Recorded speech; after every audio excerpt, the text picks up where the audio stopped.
30th R question ಇಲ್ಲಿ ಏನ್ ಕೊಟ್ಟಿದ್ದಾರೆ ನೋಡ್ರಿ, show that the 3 points, okay 3 point ಕೊಟ್ಟಿದ್ದಾರೆ, ಆರ್ ಕೊಲಿನಿಯರ್ ಅಂದ್ರೆ ಆ 3 ಪಾಯಿಂಟ್ ಕೊಲಿನಿಯರ್ ಅಂತ ತೋರಿಸ್ಬೇಕು. ಸೊ ಕೊಲಿನಿಯರ್ ಅಂದ್ರೆ ನಥಿಂಗ್ ಬಟ್ ಏನು, ಅವು 3 ಪಾಯಿಂಟ್ ಒಂದೇ ಸ್ಟ್ರೇಟ್ ಲೈನ್ ಅಲ್ಲಿ ಇದೆ ಅಂತ ತೋರಿಸ್ಬೇಕು. ಓಕೆ, ಸೊ ಎ ಬಂದ್ಬಿಟ್ಟು ಏನು 3,1, ಬಿ ಬಂದ್ಬಿಟ್ಟು 6,4, ಓಕೆ, ಸಿ ಬಂದ್ಬಿಟ್ಟು 8,6. ಓಕೆ, ಸೊ ಕೊಲಿನಿಯರ್ ಅಂದ್ರೆ ಇವ್ರು ಮೂವರು ಒಂದೇ ಪಾಯಿಂಟ್ ಒಂದೇ ಲೈನ್ ಅಲ್ಲಿ ಇದಾರೆ ಅಂತ ತೋರಿಸ್ಬೇಕು. ಈ 3 ಪಾಯಿಂಟ್ ಒಂದೇ ಲೈನ್ ಅಲ್ಲಿ ಇದೆ ಅಂತ ತೋರಿಸ್ಬೇಕು. ಓಕೆ, ಸೊ ನಾವು ಪ್ರೂವ್ ಏನ್ ಮಾಡ್ಬೇಕಂದ್ರೆ ಸಿಂಪಲ್ ಆಗಿ ಕೊಲಿನಿಯರ್ ಅಂದ್ರೆ ಪ್ರೂವ್ ಮಾಡ್ಬೇಕಂದ್ರೆ, ಓಕೆ, ನಾವೇನ್ ಪ್ರೂವ್ ಮಾಡ್ಬೇಕಂದ್ರೆ A B plus B C is equal to A C ಅಂತ ಪ್ರೂವ್ ಮಾಡ್ಬೇಕು. Okay, so A B plus B C is equal to A C ಅಂತ ಪ್ರೂವ್ ಮಾಡ್ಬೇಕು. ಓಕೆ, ಸೊ ಯಾವ ಫಾರ್ಮುಲಾ ಇಂದ ಮಾಡಬೇಕು, ಡಿಸ್ಟೆನ್ಸ್ ಫಾರ್ಮುಲಾ ಇಂದ ಯೂಸ್ ಮಾಡಬೇಕು. ಫಸ್ಟ್ ನಾನು ಏನ್ ಮಾಡ್ತೀನಿ, ಎ ಬಿ ಕಂಡುಹಿಡಿತೀನಿ. ಓಕೆ, ಫಸ್ಟ್ ನಾವು ಎ ಬಿ ಕಂಡುಹಿಡಿಯೋಣ. ಇದು ಎ ಬಂದ್ಬಿಟ್ಟು 3,1, ಬಿ ಬಂದ್ಬಿಟ್ಟು ಏನಿದೆ 6,4. ಓಕೆ, ಸೊ ಇದು x1 y1, ಇದು x2 y2. Okay, so distance formula apply ಮಾಡ್ತೀನಿ. d is equal to root x2 minus x1 whole square plus y2 minus y1 whole square. d is equal to root x2 value ಏನಿದೆ 6 ಇದೆ, minus x1 value 3 ಇದೆ, whole square plus y2 value ಏನಿದೆ 4 minus y1 value ಏನಿದೆ 1 ಇದೆ, whole square. d is equal to root 6 ಅಲ್ಲಿ 3 ಹೋದ್ರೆ 3 square plus 4 ಅಲ್ಲಿ 1 ಹೋದ್ರೆ 3 square. Okay, d is equal to 3 square ಎಷ್ಟು 9, 3 ಸ್ಕ್ವೇರ್ ಎಷ್ಟು 9, d is equal to root 9 plus 9 18. Okay, ಇಲ್ಲಿಗೆ ಬಿಡಂಗಿಲ್ಲ, ಇದನ್ನ ಸಿಂಪ್ಲಿಫೈ ಮಾಡಬೇಕು. 18 ನ ಸಿಂಪ್ಲಿಫೈ ಮಾಡಿ ಏನಾಗುತ್ತೆ 2 9 ಜಾ, ಓಕೆ, ಆಮೇಲೆ 3 3 ಜಾ 3 1 ಜಾ. ಸೊ ರೂಟ್ 18 ನ ಏನಂತ ಬರಿಬಹುದು 2 ಇಂಟು 3 ಇಂಟು 3. ಈಗ ನೀವೇ ನೋಡ್ರಿ 2 3 ಇದ್ರೆ 1 3 ಹೊರಗಡೆ ಬರುತ್ತೆ. ಸೊ 3 ರೂಟ್ 2 ಆಯ್ತು. ಓಕೆ, ಸೊ ನನಗೆ ಈಗ ಎ ಬಿ ವ್ಯಾಲ್ಯೂ ಗೊತ್ತಾಯ್ತು. ಓಕೆ, ಸೊ ನಾನೇನ್ ಮಾಡ್ತೀನಿ ಇಲ್ಲಿ ಎ ಬಿ ವ್ಯಾಲ್ಯೂ ಬರೀತೀನಿ. ಎ ಬಿ ವ್ಯಾಲ್ಯೂ ಏನು 3 ರೂಟ್ 2 ಅಂತ ಗೊತ್ತಾಯ್ತು. ಓಕೆ, ನೀವೇ ನೋಡ್ರಿ 2 3 ಇದ್ರೆ 1 3 ರೂಟ್ ಹೊರಗಡೆ ಬರುತ್ತೆ, ಆಮೇಲೆ ಈ ರೂಟ್ 2 ಒಳಗಡೆನೆ ಇರುತ್ತೆ. ಸೊ ಎ ಬಿ ವ್ಯಾಲ್ಯೂ ಗೊತ್ತಾಯ್ತು, 3 ರೂಟ್ 2 ಅಂತ ಗೊತ್ತಾಯ್ತು. ಓಕೆ, ಸೊ ನಾನೇನ್ ಮಾಡ್ತೀನಿ ಇದನ್ನ ಅರೇಂಜ್ ಮಾಡ್ಬಿಡ್ತೀನಿ.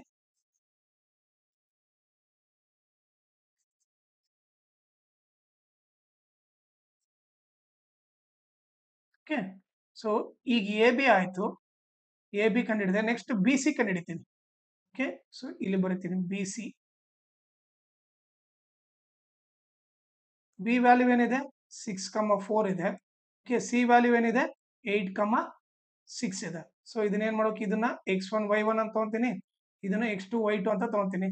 ಓಕೆ, ಸೊ ಡಿಸ್ಟೆನ್ಸ್ ಫಾರ್ಮುಲಿಂದ ಕಂಡುಹಿಡಬೇಕು.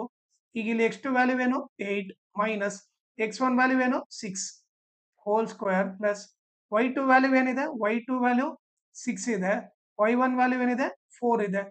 ಓಕೆ, ಸೊ 8 ಅಲ್ಲಿ 6 ಹೋದ್ರೆ ಎಷ್ಟು, 8 ಅಲ್ಲಿ 6 ಹೋದ್ರೆ 2 ಸ್ಕ್ವೇರ್ ಪ್ಲಸ್ 6 ಅಲ್ಲಿ 4 ಹೋದ್ರೆ 2 ಸ್ಕ್ವೇರ್. ಸೊ ಏನಾಯ್ತು 2 square 4 2 square 4. T is equal ಏನಾಯ್ತು ರೂಟ್ 8 ಆಯ್ತು. ಓಕೆ, ಇದನ್ನ ಮತ್ತೆ ಸಿಂಪ್ಲಿಫೈ ಮಾಡಬೇಕು. ಓಕೆ, ಸೊ ಇಲ್ಲಿ ಸಿಂಪ್ಲಿಫೈ ಮಾಡೋಣ. 8 ನ ಏನಂತ ಬರಿಬಹುದು 2 4 ಜಾ 2 2 ಜಾ 2 1 ಜಾ. ಸೊ 8 ನ ನಾವು ಏನಂತ ಬರಿಬಹುದು 2 ಇಂಟು 2 ಇಂಟು 2 ಅಂತ ಬರಿಬಹುದು. 2 2 ಇದ್ರೆ ಓಕೆ 1 2 ಹೊರಗಡೆ ಬರುತ್ತೆ. ಸೊ ಈ ಒಳಗಡೆ 1 ರೂಟ್ 2 ಆಸ್ ಇಟ್ ಈಸ್ ಉಳಿಯುತ್ತೆ. ಓಕೆ, ಸೊ ಇದು ನಥಿಂಗ್ ಬಟ್ ಏನಿದು 2 ರೂಟ್ 2 ಬಂದು ಯಾವ value B C value. Okay, so ನಾನು ಈಗೇನ್ ಬರಿತೀನಿ ಇದನ್ನ ಎರೇಸ್ ಮಾಡ್ಬಿಡ್ತೀನಿ. ಓಕೆ, ಬಿ ಸಿ ವ್ಯಾಲ್ಯೂ ಗೊತ್ತಾಯ್ತು. ಬಿ ಸಿ ವ್ಯಾಲ್ಯೂ ಏನು 2 ರೂಟ್ 2 ಅಂತ ಗೊತ್ತಾಯ್ತು. ಓಕೆ, ಸೊ ಮತ್ತೆ ಇದಿಷ್ಟು ಎರೇಸ್ ಮಾಡ್ಬಿಡ್ತೀನಿ.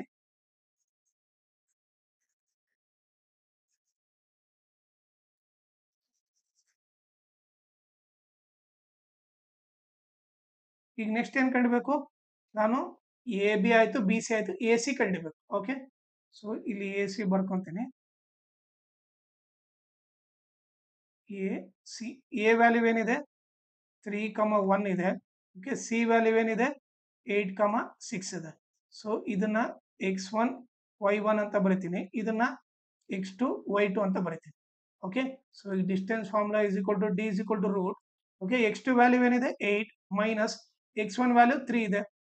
y2 ವ್ಯಾಲ್ಯೂ ಏನಿದೆ, y2 ವ್ಯಾಲ್ಯೂ 6 ಇದೆ. ಓಕೆ, y1 ವ್ಯಾಲ್ಯೂ ಏನಿದೆ 1 ಇದೆ. Whole square. Okay, so D is equal to root 8 ಅಲ್ಲಿ 3 ಹೋದ್ರೆ 5 ಹೋಲ್ ಸ್ಕ್ವೇರು. ಓಕೆ, 6 ಅಲ್ಲಿ 1 ಹೋದ್ರೆ 5 ಹೋಲ್ ಸ್ಕ್ವೇರು. ಓಕೆ, 5 ಸ್ಕ್ವೇರ್ ಎಷ್ಟು 25, 5 ಸ್ಕ್ವೇರ್ ಎಷ್ಟು 25. So D is equal to 25 plus 25 root 50 ಆಯ್ತು. ಓಕೆ, ಮತ್ತೆ ಇದನ್ನ ಸಿಂಪ್ಲಿಫೈ ಮಾಡ್ಬೇಕು ನಾವು. ಓಕೆ, ಚಿಕ್ಕ ಟೇಬಲ್ ಇಂದ ಡಿವೈಡ್ ಮಾಡಿ 50 2 25 ಜಾ ಮತ್ತೇನು 5 5 ಜಾ 5 1 ಜಾ. ಸೊ ರೂಟ್ 15 ಏನ್ ಬರ್ಬೋದು, 15ನ 2 ಇಂಟು 5 ಇಂಟು 5 ಅಂತ ಬರಿಬೋದು. ಈಗ ನೀವೇ ನೋಡ್ರಿ, 2 5 ಇದ್ರೆ 1 5 ರೂಟ್ ಹೊರಗಡೆ ಬರುತ್ತೆ. ಈ ಒಳಗಡೆ ಏನಿತ್ತು ರೂಟ್ 2 ಮಾತ್ರ ಉಳಿಯುತ್ತೆ. ಓಕೆ, ಸೊ 5 ರೂಟ್ 2 ಅಂತ ಗೊತ್ತಾಯ್ತು. ಸೊ ಎ ಸಿ ವ್ಯಾಲ್ಯೂ ಕೂಡ ಗೊತ್ತಾಯ್ತು. ಎ ಸಿ ವ್ಯಾಲ್ಯೂ 5 ರೂಟ್ 2 ಅಂತ ಗೊತ್ತಾಯ್ತು. ಓಕೆನಾ? ಸೊ ಈಗ ನಾನೇನ್ ಮಾಡ್ತೀನಿ, ಇದಿಷ್ಟು ಅರೇಂಜ್ ಮಾಡ್ಬಿಡ್ತೀನಿ ಇವಾಗ.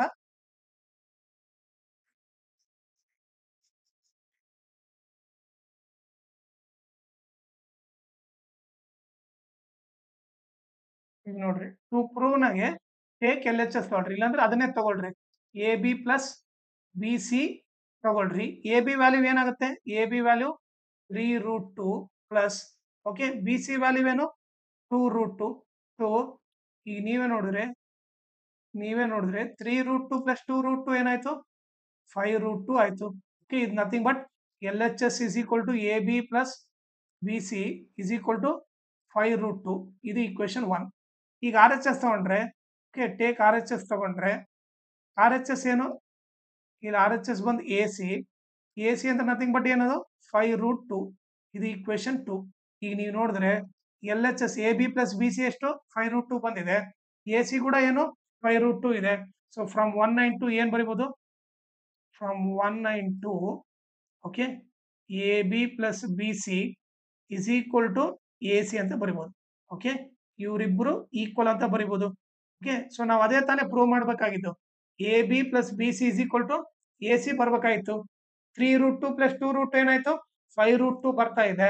ಓಕೆ, ಸೊ ಅದಕ್ಕೆ ಏನ್ ಬರಿಬೋದು, ಇವು 3 ಪಾಯಿಂಟ್ ಕೊಲಿನಿಯರ್ ಅಂತ ಬರಿಬೋದು. ಲಾಸ್ಟ್ ಅಲ್ಲಿ ಏನ್ ಬರ್ರಿ, since A B plus B C is equal to AC. Okay, these 3 points are collinear ಅಂತ ಬರೀತೀವಿ. ಓಕೆ, ಆಮೇಲೆ ಇನ್ನೊಂದು ಇಂಪಾರ್ಟೆಂಟ್ ಥಿಂಗ್ ಏನಂದ್ರೆ, ಓಕೆ, ನನ್ನ ಚಾನಲ್ನ ನೀವು ಸಬ್ಸ್ಕ್ರೈಬ್ ಮಾಡ್ರಿ, ಅದ್ರ ಜೊತೆಗೆ ಜಾಯಿನ್ ಆಗ್ರಿ. ಜಾಯಿನ್ ಆಗೋದ್ರಿಂದ ಅಡ್ವಾಂಟೇಜ್ ಏನಂದ್ರೆ, ಓಕೆ, ನಿಮಗೆ ಎಕ್ಸಾಮ್ ಟೈಮಲ್ಲಿ ಯಾವ ತರ ಕ್ವಶನ್ಸ್ ಬರುತ್ತೆ, ಓಕೆ, ಅದನ್ನ ಯಾವ ತರ ಈಸಿಯಾಗಿ ಸಾಲ್ವ್ ಮಾಡ್ಬೋದು ಅಂತ ಹೇಳ್ಕೊಡ್ತೀನಿ. ಸೊ ಅದಕ್ಕೋಸ್ಕರ ನನ್ನ ಚಾನಲ್ನ ಜಾಯ್ನ್ ಆಗ್ರಿ. ಆಮೇಲೆ ನನ್ನ ಚಾನಲ್ನ ಮ್ಯಾಕ್ಸಿಮಮ್ ಶೇರ್ ಮಾಡ್ರಿ, ಸೊ ದಟ್ ಎಕ್ಸಾಮ್ ಟೈಮಲ್ಲಿ ಎಲ್ಲರಿಗೂ ಹೆಲ್ಪ್ ಆಗುತ್ತೆ. ಆಮೇಲೆ ಈ ವಿಡಿಯೋ ಡಿಸ್ಕ್ರಿಪ್ಷನ್ ಅಲ್ಲಿ ನಾನು Instagram channel link, Telegram channel link, ಆಮೇಲೆ ಮ್ಯಾಥ್ಸ್ 2025 ಸಪ್ಲಿಮೆಂಟ್ರಿದು ಎಲ್ಲಾ ಕ್ವಶನ್ ಸಾಲ್ವ್ ಮಾಡ್ಬಿಟ್ಟು ಆ ಪ್ಲೇ ಲಿಸ್ಟ್ ಲಿಂಕ್ ನ ಈ ವಿಡಿಯೋ ಡಿಸ್ಕ್ರಿಪ್ಷನ್ ಹಾಕಿರ್ತೀನಿ. ಅದನ್ನ ನೀವು ರೆಫರ್ ಮಾಡ್ರಿ. ಆಮೇಲೆ ನಿಮಗೆ ಏನಾದರೂ ಡೌಟ್ ಇದ್ರೆ, ಇಲ್ಲ ಏನಾದರೂ ಅಪ್ಡೇಟ್ ಬೇಕಂದ್ರೆ ನನ್ನ ಇನ್ಸ್ಟಾಗ್ರಾಮ್ ಅಥವಾ ಟೆಲಿಗ್ರಾಮ್ ಚಾನಲ್ಗೆ ಫಾಲೋ ಮಾಡ್ರಿ.